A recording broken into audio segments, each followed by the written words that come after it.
Bismillahirrahmanirrahim. Alhamdulillahilladzi anzala as-sakinata fi qulubil mu'minin liyazdadu imanan ma'a imanihim. Asyhadu an la ilaha illallah wahdahu la syarika lah, lahul mulku wa lahul hamdu yuhyi wa yumiit wa huwa ala kulli syai'in qadir. Wa asyhadu anna Muhammadan abduhu wa rasuluh sallallahu alaihi wasallam. Rabbi shrah li sadri wa yassir li amri wahlul 'uqdatam min lisani yafqahu qawli. Faqala Allah Ta'ala fi kitabihil karim, a'udzu billahi minasy syaithanir rajim. Bismillahirrahmanirrahim. Laisu sawa'an min ahlil kitab ummatun qa'imatun yatsluna ayatillahi ana'al laili wa hum yasjudun yu'minuna billahi wal yawmil akhir wa ya'muruna bil ma'ruf wa yanhauna 'anil munkar wa yusari'una fil khairat wa ulaika minas salihin. Shadaqallahul azim. Bapak Ibu hadirin jamaah salat maghrib rahimakumullah.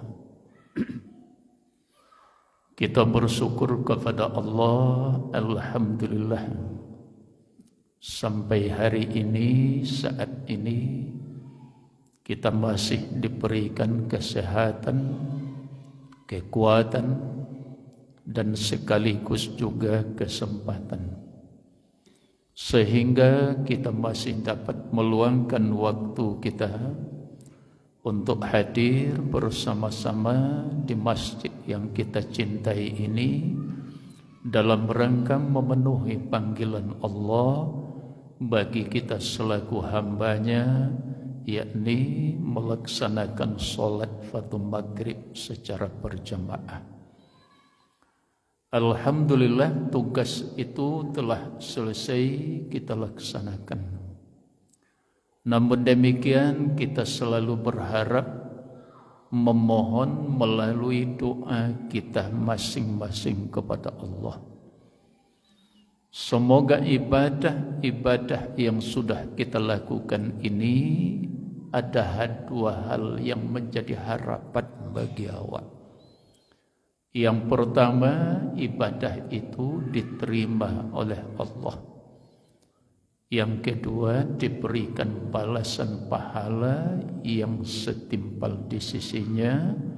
Amin ya rabbal alamin. Jadi dua itulah yang kita cari, yang kita tuntut di dalam satu ibadah dan ubudiyah yang kita lakukan kepada Allah. Bahas supaya ibadah nan kita kerajokan itu diterima oleh Allah, dan sekaligus kalaulah diterima pasti diberikan balasan pahalanya oleh Allah. Nah tentu dalam hal ini kalau baik itu ada ibadah ko nendak diterima oleh Allah, ada ibadah tu nendak diagih nilai di Allah. Kalau bantu itu pertanyaannya, jawabannya iya. Makanya di dalam satu ibadah itu kita harus paham dan mengerti, terutama tentu syarat-syarat sahnya satu ibadah itu yang kita lakukan. Jadi syarat sahnya itu harus kita pahami, harus diketahui. Sesudah kita mengenal itu dan kemudian kita harus tahu rukun dari satu ibadah itu. Apa saja yang menjadi rukunnya dari satu ibadah itu. Contoh solat dan kita kerajukan itu. Maka untuk supaya diterima dan kemudian diberi nilai harus diketahui dulu syarat-syarat sahnya itu. Nah, satu di antara syarat sahnya itu adalah menutup aurat itu tadi. Kalau aurat tidak ditutup, lalu nanti kita beribadah atau solat itu kita kerajukan, maka ibadah itu tidak diterima, tidak sahnya. Karena syarat sahnya itu tidak kita lakukan. Nah, untuk itu Bapak Ibu, aiku utamanya dulu. Makanya di dalam melakukan ibadah itu bukan mengerjakan yang utamanya, tapi kita harus memiliki ilmu dan pengetahuan tentang ibadah yang kita kerjakan itu. Jadi ilmunya itu yang paling dulu. Solat kita harus mengerti dan memiliki ilmu tentang solat itu. Berpuasa, puasa itu kita harus berilmu, ada ilmunya sebelum berpuasa itu. Nah, ilmunya dulu. Jadi tidak ibadahnya dulu, tapi ilmunya dulu. Jo ilmu itulah kita beribadah kepada Allah Subhanahu wa Ta'ala. Bapak Ibu hadirin yang dimuliakan oleh Allah, kemudian salawat dan salam mari kita bacakan dan sekaligus kita doakan kepada Allah. Semoga salawat yang kita baca itu disampaikan oleh Allah buat roh junjungan kita yang mulia Nabi besar Muhammad sallallahu alaihi wasallam. Allahumma salli ala Sayyidina Muhammad wa ala ali Sayyidina Muhammad. Nah, untuk kajian kita menjelang pelaksanaan solat Isya secara berjamaah kita laksanakan, kita landasi kajian awakku dengan firman Allah yang tercantum di dalam surat Ali Imran ayat 113 dan ayat 114. Nandah ambo bacakan tadi. Kalau kita calik dari konteks ayat itu, kalimat per kalimat dari dua ayat yang tercantum di dalam surat Ali Imran ayat 113 dan ayat 114 itu, di situ Allah menjelaskan, menerangkan kepada wa anan dijalihkan yang diterangkan oleh Allah berkenaan dengan sikap dan sifat yang dimiliki oleh orang-orang yang soleh. Jadi soleh itu, kesolehan seseorang itu tidak bisa kita yang menentukan. Jadi kesolehan seseorang itu yang menentukan harus disesuaikan dengan ketentuan yang sudah dijelaskan oleh Allah. Jadi di akhir ayat surat Ali Imran ayat 100 yang paling itu tadi ditutup oleh Allah dengan kalimat wa ulaika minas salihin. Wa ulaika minas salihin. Mereka itulah atau mereka inilah orang-orang yang soleh. Jadi kata-kata ada amilus solihat. Kalau amilus solihat itu berkaitan dengan kerajo atau amal dan kita kerajokan. Manya contohnya ibu-ibu. Dalam surat Al-Baqarah ayat 25 itu Allah berfirman, wa basyiril ladzina amanu wa amilus solihat anna lahum jannatin tajri min tahtihal anhar. Gembirakanlah orang-orang yang beriman, iman yang dibarengi dengan amal soleh, dengan amal-amal kebaikannya. Annalahum jannatin tajri min tahtihal anhar. Sesungguhnya untuk mereka sebagai balasannya, kata Allah, adalah surga yang di dalamnya mengalir sungai-sungai. Jadi amanu wa amilus solihat. Jadi amilus solihat di situ itu adalah berkaitan dengan kerajo baik dan kita lakukan. Salat itu adalah amal soleh. Berbuat baik kepada orang lain itu termasuk amal soleh. Berinfak dan bersedekah itu adalah termasuk amal soleh. Jadi kerajo-kerajo yang baik yang diridhoi oleh Allah itu adalah amal soleh. Nah, di dalam ayat yang kita bacaan tadi, wa ulaika minas salihin, ini berkaitan dengan orangnya. Mereka itulah orang-orang yang soleh. Artinya apa? Untuk menentukan kesolehan atau tidak solehnya kita, awak ndak masing-masing diri awak na menentuan, ndak ustaz na menentuan. Ibu ndak bisa mengatakan ibu adalah orang solehah. Kami bapak-bapak ndak bisa menentukan kami kok adalah orang yang soleh. Tapi kesolehan seseorang itu bisa dikatakan orang soleh menurut Allah ketika kriterianya terpenuhi di dalam hidup dan kehidupan ini. Makanya di dalam ayat itu dijalehkan cirinya itu oleh Allah, tandunya orang dan orang soleh itu ada 8. Jadi dalam ayat itu ada 8 cirinya. 8 tandanya. Kalau dan 8 kuado pada setiap diri awak, insya Allah kitulah masuk wa ulaika minas salihin. Sesuai dengan apa yang dikatakan oleh Allah. Itulah orang-orang nan soleh itu.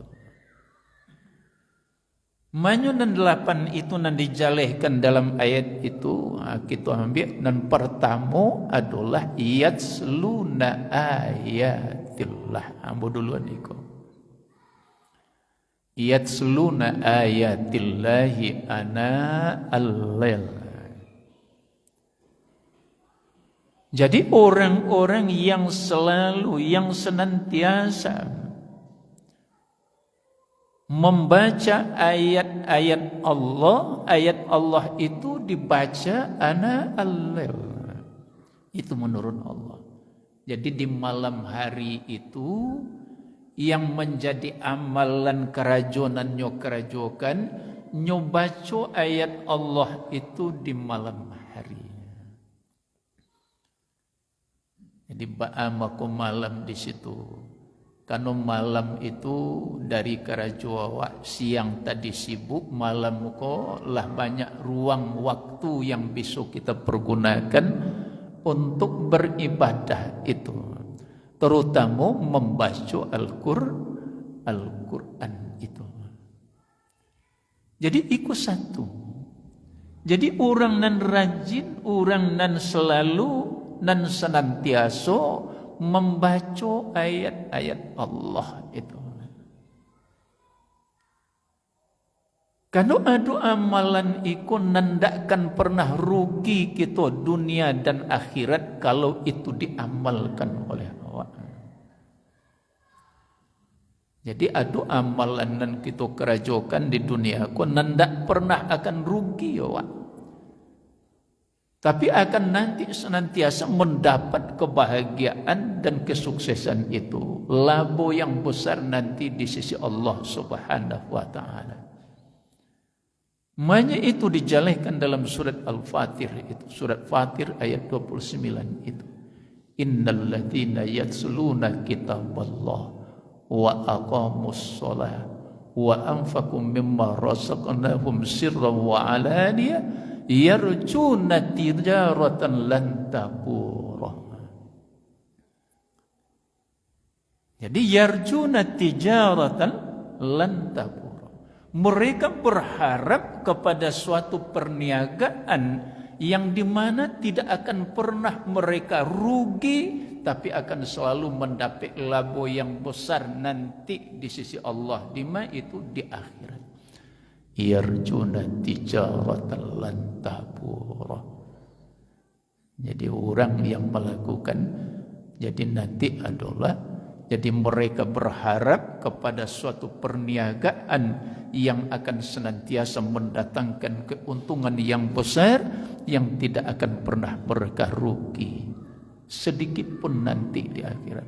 Manya amalnya, innal ladzina yatsluna kitaballah. Sesungguhnya orang-orang yang membaca kitab Allah.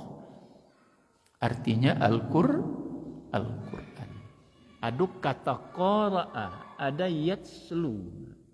Kalau yatslu itu tidak hanya sekedar membaca, tapi nyopahami arti dari nyobaco itu. Dan kemudian nyopahami makna yang terkandung dari apa yang dia baca itu. Dan di ujungnya dia berusaha dengan sekuat tenaganya untuk mengamalkan dari apa nalah nyobaco, dari apa nyopahami dari makna yang terkandung dari bacaan yang dibaca itu. Jadi membacanya, kemudian menelaah, dicoba dicari artinya. Jadi di samping kita membaca, dicari artinya, tahu artiku akan menambah keyakinan awak. Akan menambah dengan tahunya arti itu untuk kita merasa takwa kepada Allah Subhanahu wa ta'ala.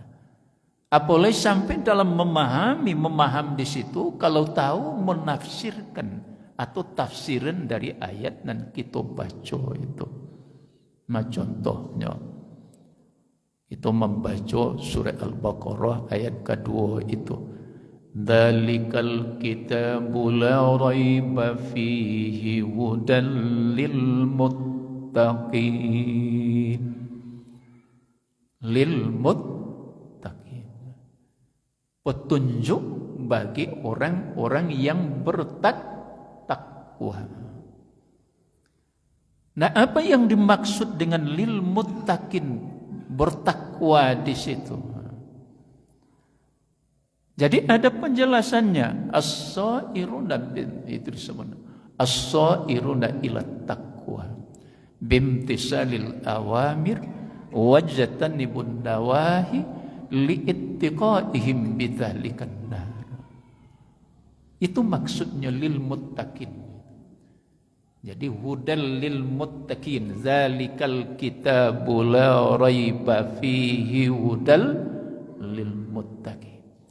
Ini kitab yang tidak ada keraguan di dalamnya. Kitab itu tadi Al-Quran itu.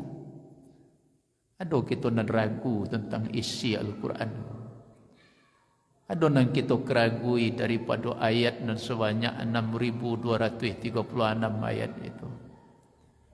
Aduh ndak dan kita keragui dari surah dan sebanyak 100 yang pek balik itu.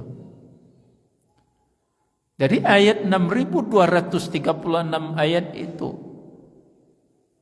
ndak usah itu satu ayat yang kita keragui, satu faktu bisuratim mim mislih. Ada saja satu nan kita ragui, maka kita langsung ditantang oleh Allah Subhanahu wa ta'ala.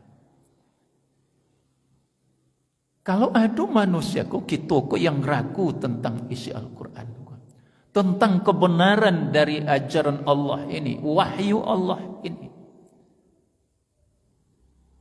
maka Allah tantang awak di sana. Tantangan Allah. Kata Allah Subhanahu wa taala, jika kamu ragu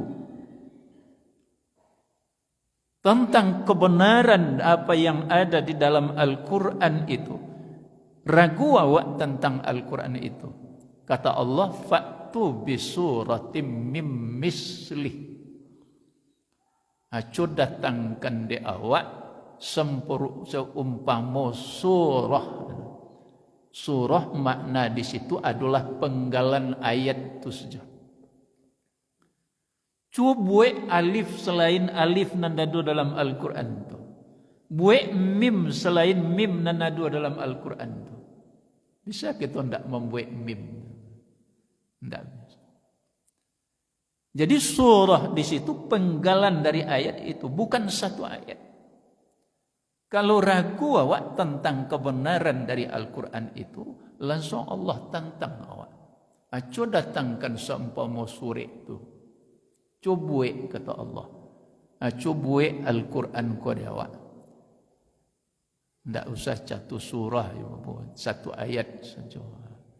Itu makanya di zaman Nabi itu dicoba oleh orang kafir Quraisy itu, namanya adalah ahli syair terkenal di masa itu, hebat itu. Namanya Abdullah Al-Muqaffah. Disuruh di pemuka-pemuka Quraisy itu, Abu Jahal, Abu Lahab itu, untuk menandiangkan wahyu yang diturunkan ke Nabi Al-Quran itu. Nah kita tandiangi, kita cuba lo nanti menghadang dari cuba kita buat lo Al-Quran tandiangan daripada wahyu yang diturunkan kepada Muhammad itu. Disuruhlah Abdullah Al-Muqaffah ini. Dan kemudian dia dengarkan Al-Quran itu, kemudian nyobuat tandiangan dengan syair-syair yang dia buat itu. Tapi setiap dia menulis itu, selesai dia tulis, lalu digenggam, dikembangkan, lalu dibuang. Sehingganya beliau mengatakan, kecik Abdullah Al-Muqaffah, aku tidak pernah mendengarkan syair yang seindah yang dibaca oleh Muhammad itu. Nyokatukan Al-Quran ko wahyu iko syair. Aku tidak bisa mendengar, aku tidak mendengar syair yang seindah yang dibaca Muhammad. Struktur katanya, susun katanya, dan aku tidak bisa untuk menandingi itu. Kanu nyundak syair doa yu. Nah, membaca Al-Quran itu adalah muta'abbidan bitilawati. Dipandang beribadah bila kita membaca Al-Quran. Jadi Al-Quran itu dipandang beribadah membacanya. Kita membaca itu mendapatkan nilai kebaikan di sisi Allah Subhanahu wa ta'ala. Satu huruf dari huruf Al-Quran itu dibaca doa, bara kebaikan dapat dia. Lah berulang-ulang guru menyampaikan satu huruf dari huruf Al-Quran itu kita baca, maka mendapat 10 kebaikan. Kalau 2 hurufnya nan kita baca dapat lo 10 lah 20. Kalau 3 hurufnya dibaca dia awak, maka dapat pahalanya 30. Contohnya Alif Lam Mim. Kata Rasulullah, aku tidak pernah mengatakan Alif Lam Mim itu adalah 3 huruf, 1 huruf itu. Tapi Alif Lam Mim itu terdiri dari 3 huruf. Itu kata Rasul. Jadi alif itu adalah 1 huruf, lam itu 1 huruf, mim itu 1 huruf. 1 huruf yang dibaca itu nilainya adalah 10 kebaikan. ketika membaca alif lam mim dapat 30 kebayang. Jadi muta'abbidan bitilawati, dipandang beribadah membacanya. Culah kita membaca surah Al-Baqarah itu barat ayatnya ibu. Ayatnya ada 286 ayat. Coba hitung hurufnya, berapa hurufnya? Ambo yolo mencoba menghitung hurufnya. Menghitung hurufnya. Kalau menghitung ayatnya lah ambo coba. Lah ambo coba menghitung ayat. Makanya setelah kita coba menghitung itu jumlahnya, kalau dimasuk sekolah dulu dimasuk ambo je masuk ibu nang kalayan 60, 61, 62 di guru di SD itu dulu bacaan ketika belajar agama Al-Quran itu suratnya sebanyak 100 sampai balik sore. Ayatnya adalah 6.666. Itu. Cobalah balik di itu. Allah pernah apa jo ibu mengitungnya lah sepanjang kau muawak menghitung Al-Quran kau lah mencuba.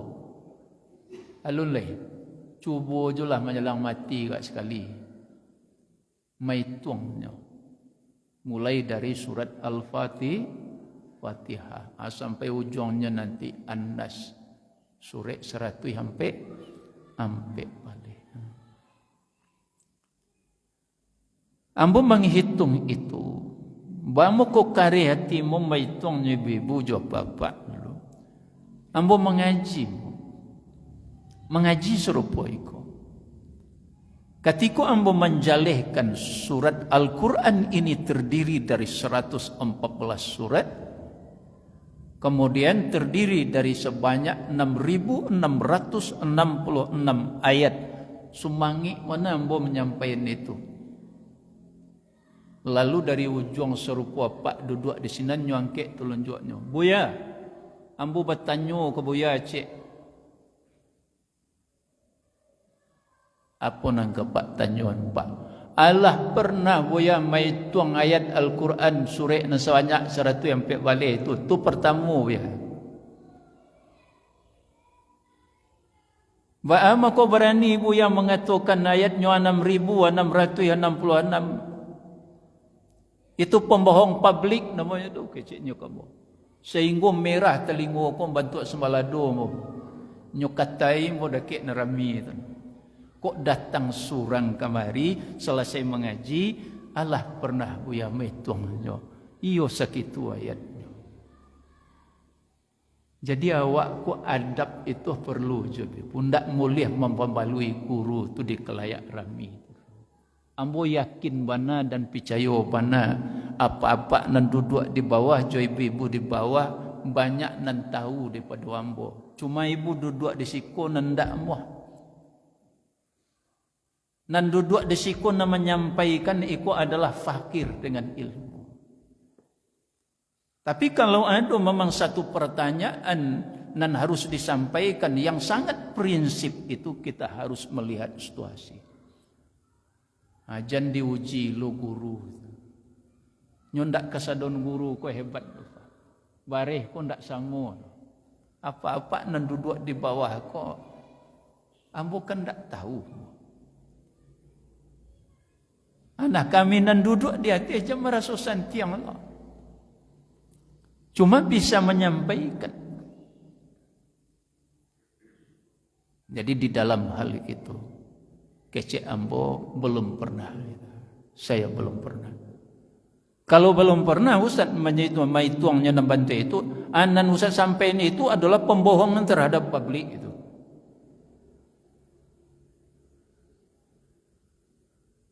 Sampai mau di pesantren besok no.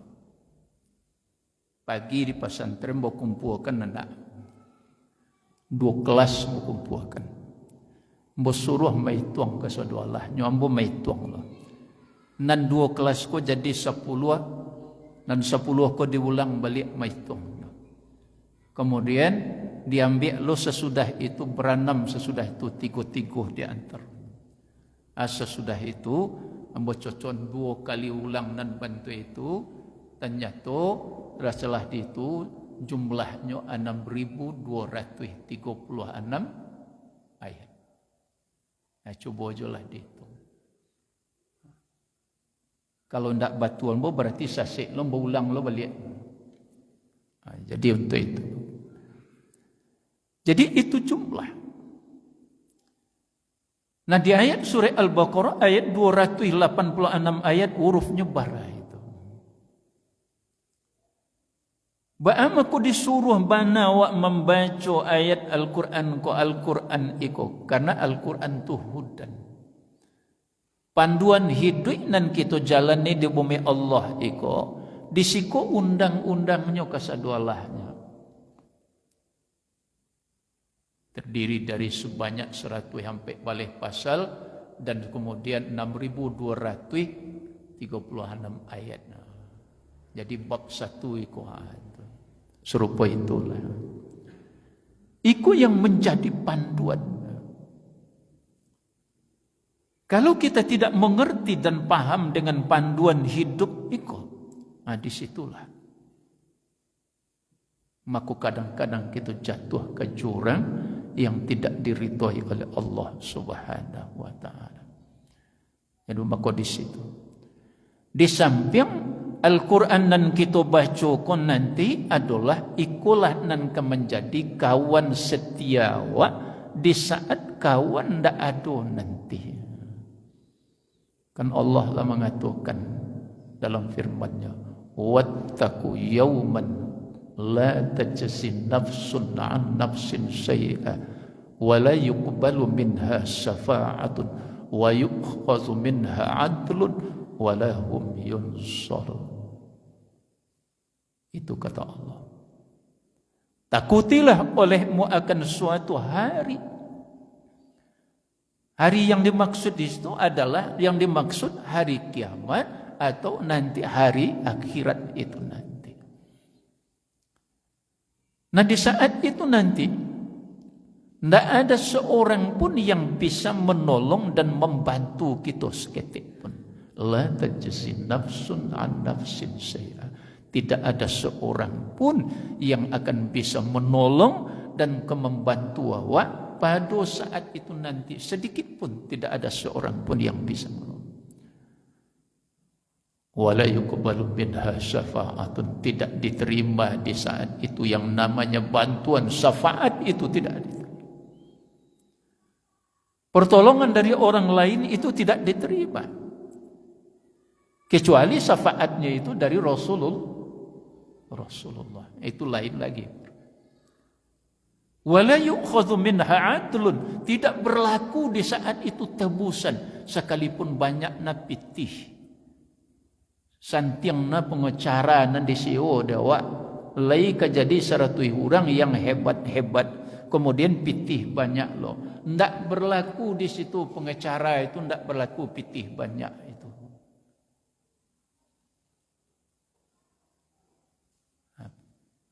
Jadi berlakunya pengacara pitih banyak itu bisa awak salah itu menjadi manang akininya. Kalau kini kalau mahkamahnya kini hakimnya dan kini ayo muah berlaku tebusan itu. Tolong pak manangan pak karombo kuat. Asaiku dia pak. Nan bana iku bisa kalah dia karena nandak bana.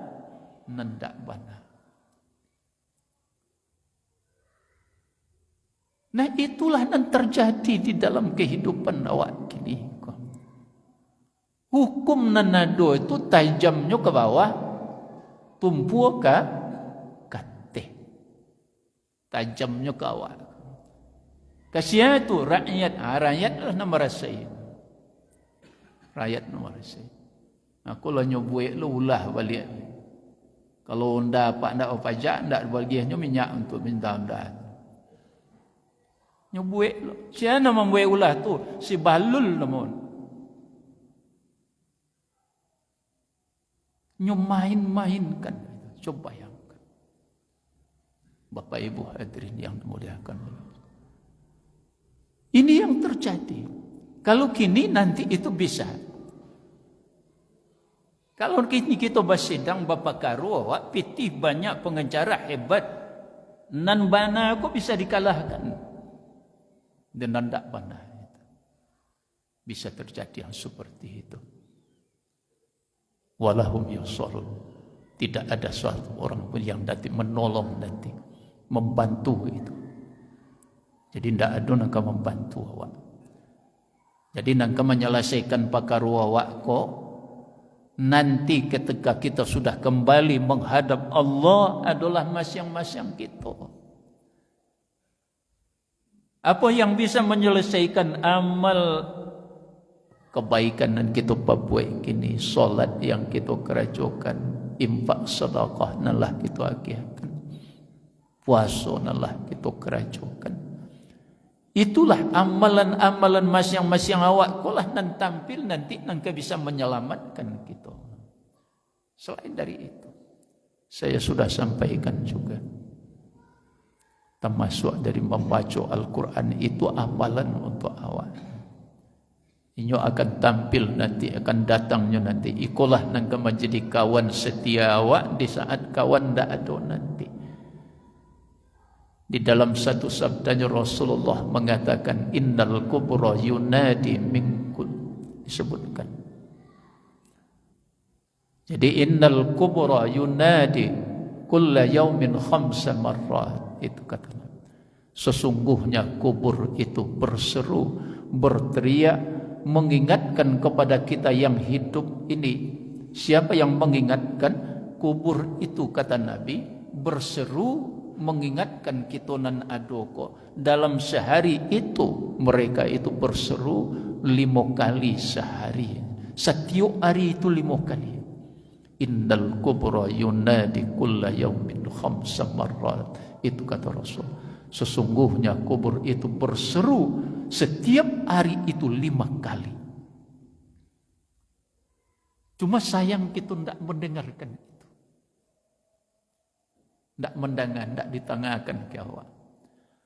Yang diteriaki, apa yang diseru, apa yang disampaikan oleh kubur itu kepada kita dan itu kok kini kok. Kata kubur, ana baitul wahdah faj'al laka mu'nisan bi qira'atil Qur'an. Itu kata kubur. Aku ini, kata kubur, adalah tempat kesendirian bagimu.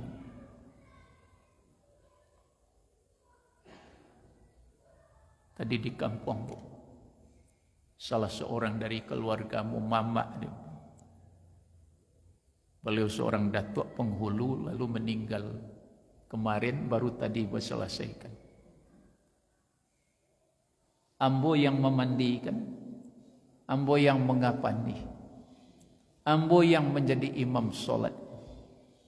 Cuma masuk ke lubang lahat nanda ikut, ambo mencaliat ambo di luar. Nan seluruh nanti bicara ku hebat, santiang lincahnya bicara, ketika memandian tadi ndak ada menggari sikit Allah. Digoleng ke kanan nyo ikut saja, digoleng ke kiri nyo ikut saja. Disiram air kok dingin ndak angin nyo ndak do nyo mengecek. Hilang kesadaran. Hilang. Kemudian ketika berdiri di atas pinggir kubur lalu melihat lahat itu. Lahat itu ukurannya kan bau gitu. Taruhlah 60 cm. Lalu kita ditidurkan miring di sini. Dibuka ikatan kapan ko supaya diacahkan pipi ko sabasan tuah nanti juga. Baitulu ujung kaki na paling. Ketika dimasuk nan mantun diturunkan papan lahat itu kemudian ditutup.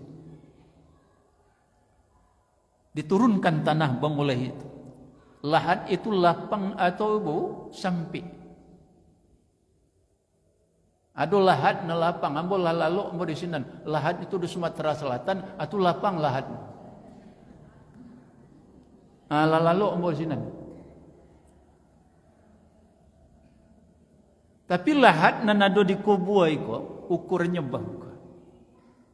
Lai bakawan lalu di dalam. Tidak ada. Ketikolah dimiringkan ya seruput tanah diturunkan, papannya diampikan kemari, kemudian tanah diturun. Selesai nanti ditimbun. Maka kita tinggal surang di dalam. 10 langkah kita melangkah dari kuburan itu madok pulang, dan di dalam lah dibangunkan kembali. Mendengarnya bunyi telapak kaki awak balik pulang. Nah, mulai disitulah kita memulai pertanggungjawaban apa yang kita lakukan semasa hidup di dunia ini. Dan di situ sendiri menyelesaikan sendiri nanti bentuk pertanyaan-pertanyaan yang akan diajukan kepada awak. Maka Rasulullah mengatakan kubur itu adalah tahap awal kita menuju kehidupan akhirat itu. Ketika di tahapan awal ini kita dapat kemudahan dan kesuksesan di situ, insya Allah untuk yang berikutnya akan gampang dan mudah.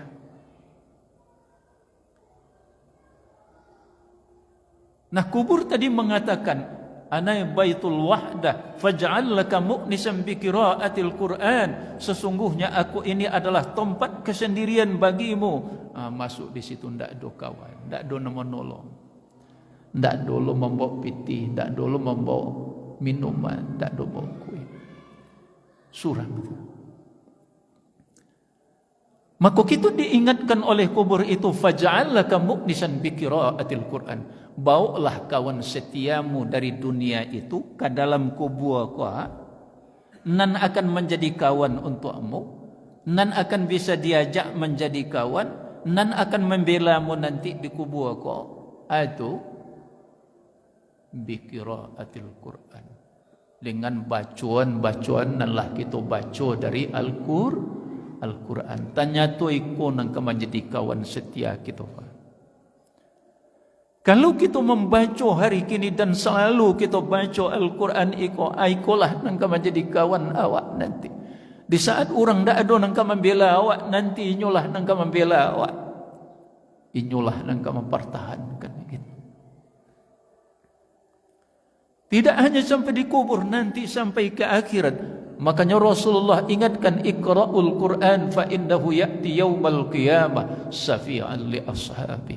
Bacalah Al-Quran itu, ulang-ulang membacanya. Jangan malas membacanya, diulang-ulang membaca. Karena Al-Quran yang anda baca itu, kata Rasulullah, ya'ti yaumal qiyamah, ini akan datang nanti di hari kiamat, magiah pertolongan, syafaat, membela di saat pembelaan anda ada. Bila itu di akhirat kelak. Jadi untuk itu satu yang menjadi tanda bagi orang soleh itu baru bisa kita dikatakan soleh adalah yatluna ayatillahi ana al-lail. Orang dan rajin membaca ayat Allah di malam hari itu, hanya buka Al-Quran, hanya baca Al-Quran itu. Jadi selalu dibuka mengaji. Jadi kita perbanyak membaca Al-Quran itu. Ambo masih berajajo sampai kini. Artinya ambo berusaha lomba untuk selalu membaca Al-Quran itu. Kalau dipilih mana yang fadilah, punya fadilah keutamaan dulu Ustaz. Karena setiap malam kalau kita membaca surat Al-Muluk itu, insya Allah nanti akan terbebas dari azab kubur. Boleh hendak itu dibaca dulu kemudian tambah? Boleh, silakan. Nanti petang kami untuk Jumat pagi besok anan harus sebaiknya fadilah utamanya dan terbagus bacalah surat Al-Kahfi itu. Karena keutamaannya doa surat Kahfi itu insya Allah nanti akan kita terbebas nanti dari pengaruh yang namanya adalah fitnah Dajjal itu. Pada surat Kahfi itu ayatnya ada 110 ayat. Jadi di utamanya malam Jumat itu. Ini kan malam Jumat. Bacalah surat Kahfi. Keutamaannya surat Kahfi itu kita membacanya, kita akan terjaga nanti, akan dibelanya nanti, akan melindungi awak dari fitnah Dajjal itu. Jadi maka kita disuruh yang serupa itu. Bacalah dan lainnya, boleh seperti itu. Jadi disuruh membaca. Yang kedua adalah ummatun qaimah. Di dalam hidup yang kita jalani ko, selalulah awak berpegang takwa dengan kejujuran. Jangan jadi orang yang penduto di dalam hidup ko. Tadi jadi adalah jago. Jadilah kita orang yang jujur di dalam hidup, benar di dalam hidup, berbuat benar, berkata benar, berperilaku benar. Jadi kejujuran itu. Jadi kejujuran itu adalah merupakan satu tanda daripada orang yang soleh. Lain mungkin orang tu bisa dikatakan soleh kalau nyo penduto nyo. Nabi itu baru umurnya ibu.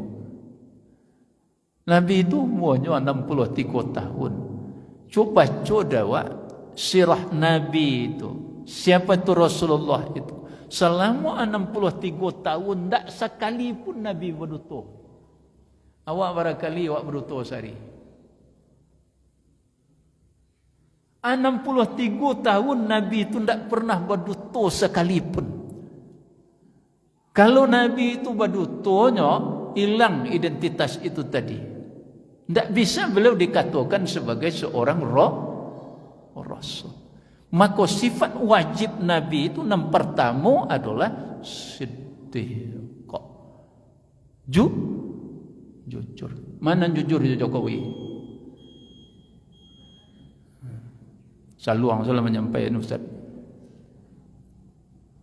Apa ku hancur negeri ku nak bantuai ku dikelola oleh orang-orang yang penduto ndak jujur, ndak benar.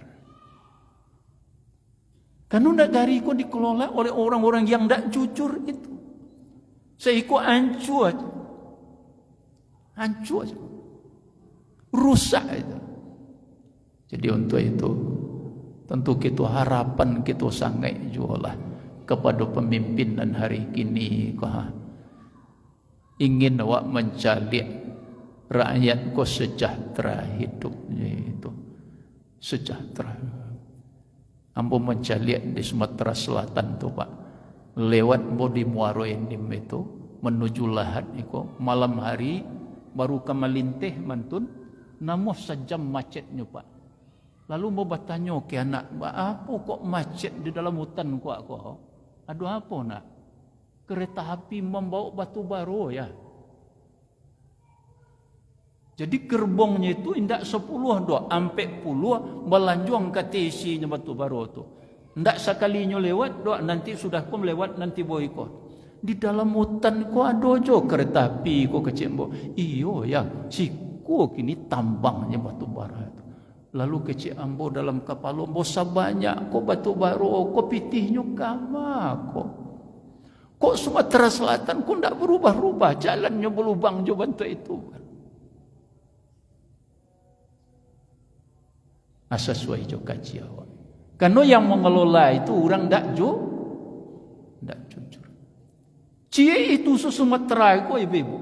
Nanadu di Sumatera Selatan itu gini. Moro Enim itu adalah tambang batu bara terbesar. Mendapat nilai gaji awak 10 juta sebulan masih batu baru itu saya selesai. Tapi malahan serupa itulah kondisi. Jadi yang bapak pikir bosa banyak ikut sih. Tidak tadua-tadua. Itu sehari itu. Setiap hari mantun bara itu banyak. Dicalik gunung tak habis-habis. Alulai otonya. Rodanya 10 tu namang kuih. Tu kata. Tapi kita di negari ko serupa ayam mahram di hati lumbung baisi pati panwa tapi mati kelaparan. Itu yang terjadi. Kenapa? Kita bukan kurang orang yang pintar di negeri ini, bukan orang yang kurang dari orang yang cerdas, tapi kurang orang yang benar. Seketik orang yang benar banyak nan penduto itu. Jadi harapan wak berdoa aja lah dengan pemimpinan adok ini mudah-mudah berubah je negari. Terakhir sudah tutup semua. Jadi nanuntuk kelima ke bawah ibu baca wahum yasjudun. Kalaulah bicara masalah sujud itu berkaitan dengan solat, jago solat ko baik-baik. supaya solat itu benar dan diterima oleh Allah Subhanahu wa taala. Karena amalan pertama nanti akan dihisap dari sekian banyak amalan kita. Nang kabatannya pertama nanti adalah solat. Kalau solat kau diterima, insya-Allah nan lain pun akan ikut diterima. Tapi ketika solat sudah bermasalah, yang lain pun akan ikut bermasalah. Itu saja kajian yang dapat mau sampaikan. Mudah-mudahan kajian itu dapat kita ambil hikmah dan manfaatnya, sekaligus bisa kita amalkan. Akhiru kalam, subhanakallahumma wa bihamdika, asyhadu an la ilaha illa anta, astaghfiruka wa atubu ilaik. Assalamualaikum warahmatullahi wabarakatuh.